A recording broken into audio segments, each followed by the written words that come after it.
Operasi rahasia masih terhubung dengan cerita sebelumnya, mencari Putri Duyung.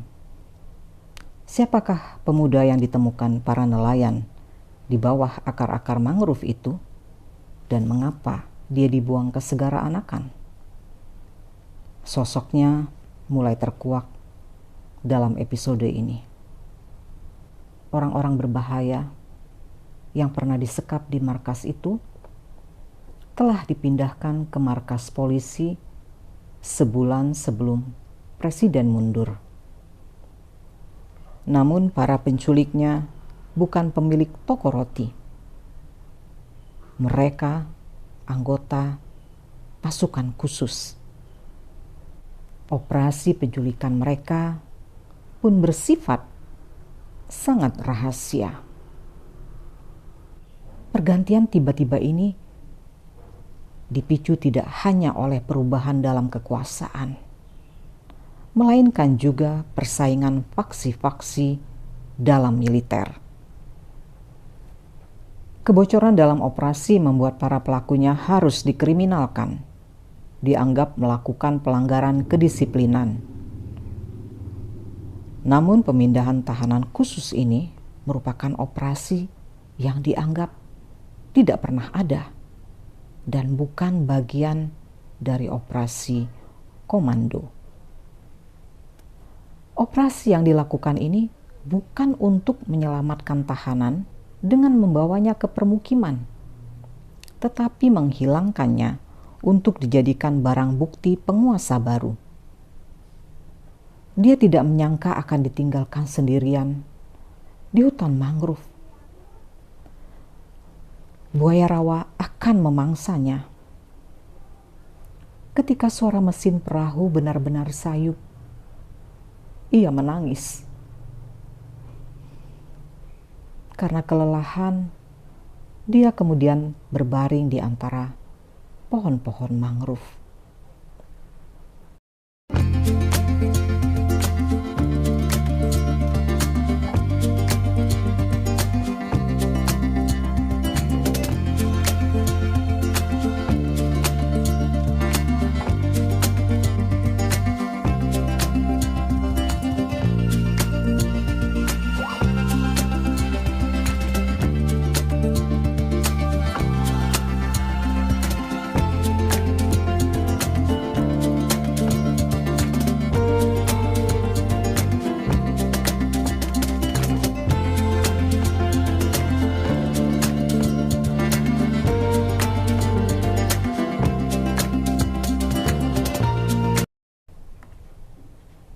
Teman-teman, kita jumpa lagi di vlog cerita Makcik Linda.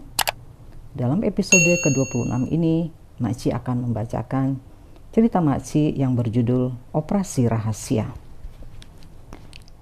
Cerita ini adalah salah satu cerita dalam Orang-Orang Hilang, novela Makcik yang dipublikasikan Kumparan Plus, rubrik premium situs kumparan.com 2 tahun lalu.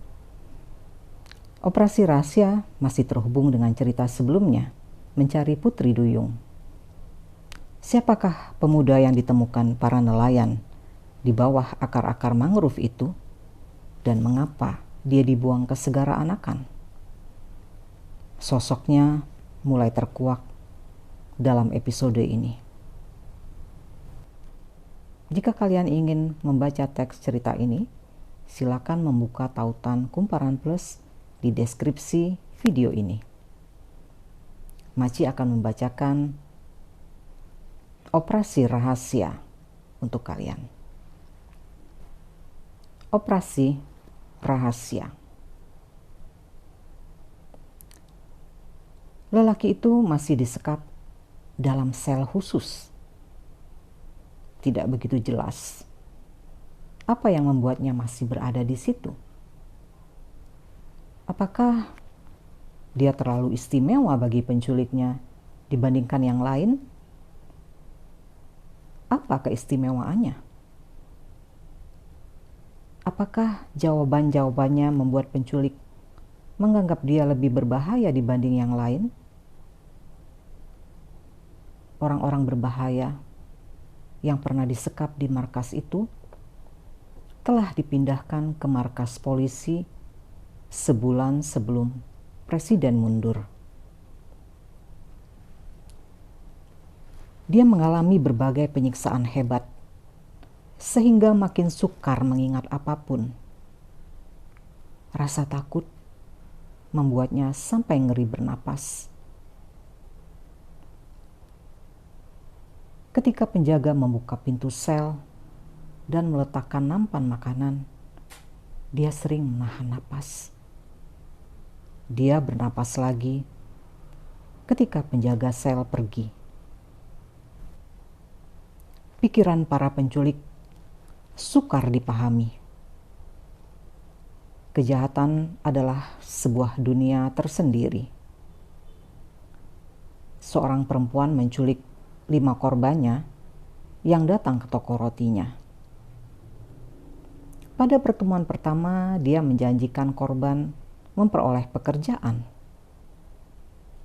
Sasarannya perempuan putus asa yang menganggur.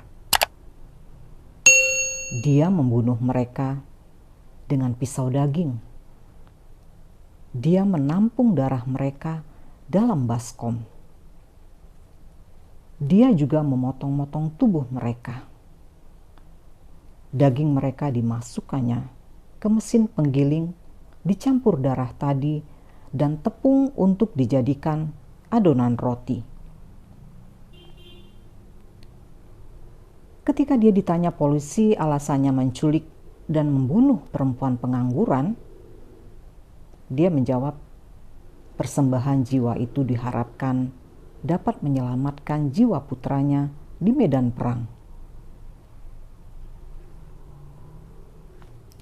Keuntungan kejahatan perempuan itu berlipat ganda.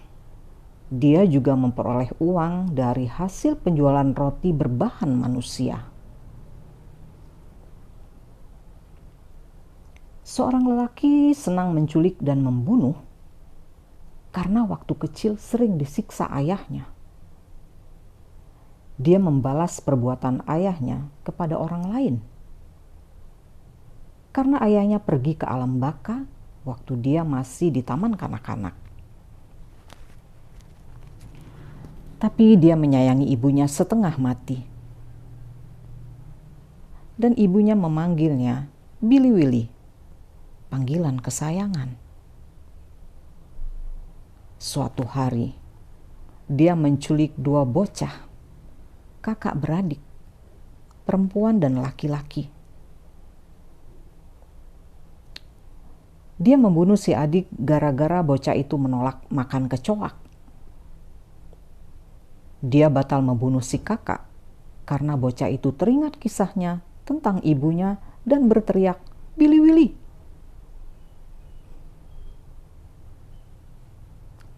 Kisah-kisah penculikan gila seperti itu dimuat koran atau beredar dari mulut ke mulut.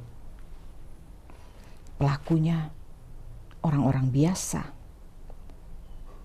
Namun para penculiknya bukan pemilik toko roti.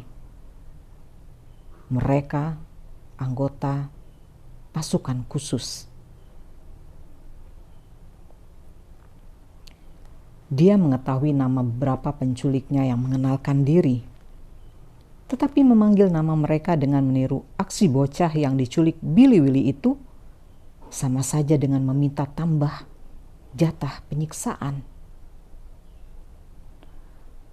Operasi penculikan mereka pun bersifat sangat rahasia.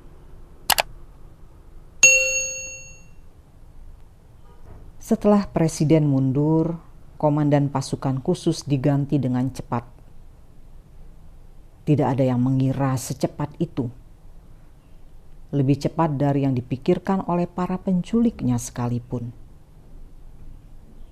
Pergantian tiba-tiba ini dipicu tidak hanya oleh perubahan dalam kekuasaan, melainkan juga persaingan faksi-faksi dalam militer.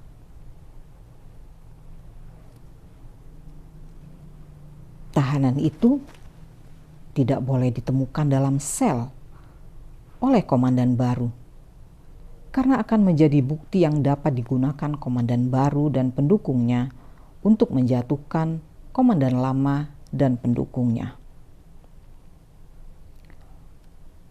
Jika tahanan itu dibebaskan sekarang, akibatnya malah lebih buruk. Beberapa orang yang disekap sudah dibebaskan sebelum presiden mundur. Dengan demikian, penculik dapat dianggap atas perintah presiden. Jika tahanan baru dibebaskan setelah presiden mundur, artinya komandan pasukan bertindak di luar perintah. Pembersihan orang-orang komandan lama mulai dilakukan, sehingga nasib tahanan dalam sel harus segera ditentukan. Sejak presiden mundur, dia tidak lagi disiksa. Dia makin jarang mendengar derap sepatu, kecuali pada jam makan. Tidak seorang pun memeriksa keadaannya, kecuali penjaga sel. Makanannya diantar secara teratur. Apakah dia akan dibunuh? Pembunuhan tidak boleh dilakukan di sini, karena pergantian komandan yang terjadi dengan cepat menyulitkan untuk membaca siapa kawan dan siapa lawan. Barangkali komandan baru belum tahu dia masih disekap. Dia harus dipindahkan segera. Pemindahan itu sebuah operasi rahasia. Tidak boleh bocor. Kebocoran dalam operasi membuat para pelakunya harus dikriminalkan, dianggap melakukan pelanggaran kedisiplinan. Namun pemindahan tahanan khusus ini merupakan operasi yang dianggap tidak pernah ada dan bukan bagian dari operasi komando. Salah seorang anggota pasukan khusus yang setia kepada komandan lama berinisiatif memindahkan tahanan. Anggota pasukan khusus tersebut sulit mempercayai sesama anggota pasukan meski mereka terikat sumpah setia, terikat korsa. Waktunya pendek. Dia harus bertindak cepat. Dengan uang yang ada padanya, dia sanggup menyewa helikopter dan meminta 2 prajurit bawahannya menerbangkan lelaki dalam sel itu ke sebuah lokasi pertapaan di atas bukit karang yang diselimuti hutan. Pertapaan itu memiliki helipad. Bukit itu tidak jauh dari pantai. Presiden dulu sering datang ke sana untuk bersemedi. Awalnya dia merencanakan tahanan itu dibawa langsung ke satu kampung nelayan kecil di Segara Anakan, kawasan yang menjadi tempat pelatihan komando pasukan khusus dan disebut lokasi pelatihan rawa laut. Ketika seorang prajurit lulus dari pelatihan rawa laut, dia telah menggenapi dirinya sebagai anggota pasukan baret merah. Namun rencana ini berubah karena dianggapnya terlalu sentimental. Di mana letak sentimentalnya? Operasi yang dilakukan ini bukan untuk menyelamatkan tahanan dengan membawanya ke permukiman, tetapi menghilangkannya untuk dijadikan barang bukti penguasa baru. Tahanan itu akan diturunkan dari helikopter dengan memakai tali atau rappelling di hutan mangrove agar dimakan buaya. Posisi helikopter ketika rappelling harus statis. Namun rencana yang lebih dingin ini pun dibatalkannya. Operasi tersebut akan mudah terjejak, berisiko tinggi. Menurunkan orang di malam hari pun cukup sulit.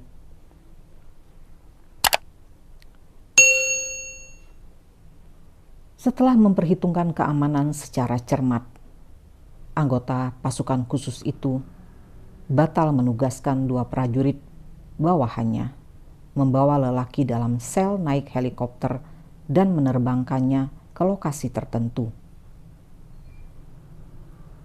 Dia ingin menutup celah sekecil apapun.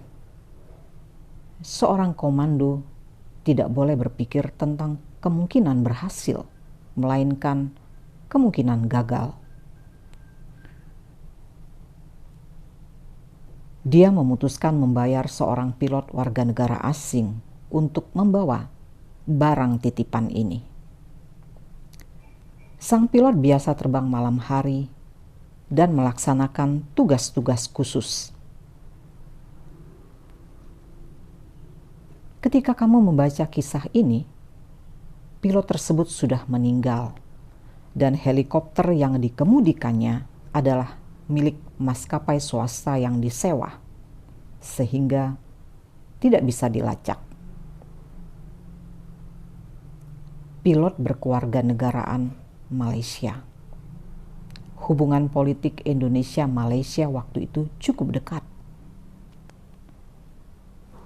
Malaysia memasok senjata untuk Indonesia ketika Operasi Seroja dan Operasi Komodo di Timor Leste.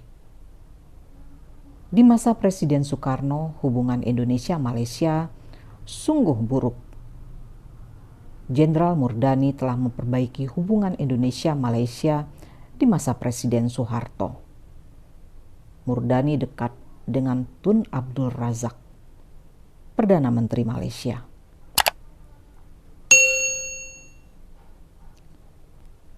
Lelaki itu hampir terlelap di kasur lipat ketika pintu selnya dibuka. Penjaga sel membawakan celana panjang, kemeja, dan sepasang sepatu untuknya. Dia diminta berganti pakaian segera. Setelah itu dia dibawa ke landasan helikopter di atas gedung dengan matanya ditutup kain hitam dan tangannya terikat selendang bercorak, mungkin milik istri penjaga sel itu, bukan borgol. Pemberi perintah telah memperhitungkan hal sekecil ini. Borgol tidak boleh berkurang satupun untuk mencegah kecurigaan. Pendaratan helikopter akhirnya berlangsung di Gunung Selok, di pertapaan Jambe Pitu. Menurut mereka yang percaya, di situ pula ibu negara memperoleh tusuk konde dari Nyai Roro Kidul atau Putri Duyung.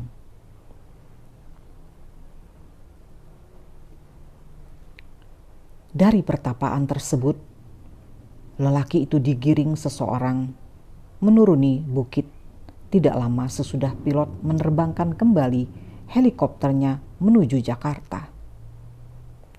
Sebuah mobil sudah menunggu untuk membawanya ke Pantai Sodong. 2 nelayan yang berada di sana menggiringnya naik ke perahu mesin. Operasi memutar ini dilakukan untuk menghindari penjejakan orang dan faksi komando lain.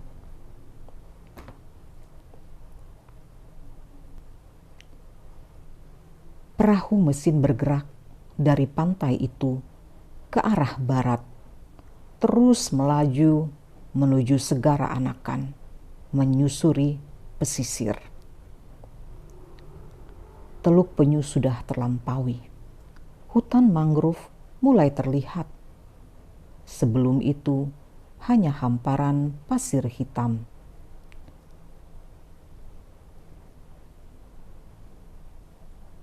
Dia tidak menyangka akan ditinggalkan sendirian di hutan mangrove. Buaya rawa akan memangsanya. 2 nelayan itu hanya menjalankan perintah. Ketika suara mesin perahu benar-benar sayup, ia menangis. Karena kelelahan, dia kemudian berbaring di antara pohon-pohon mangrove.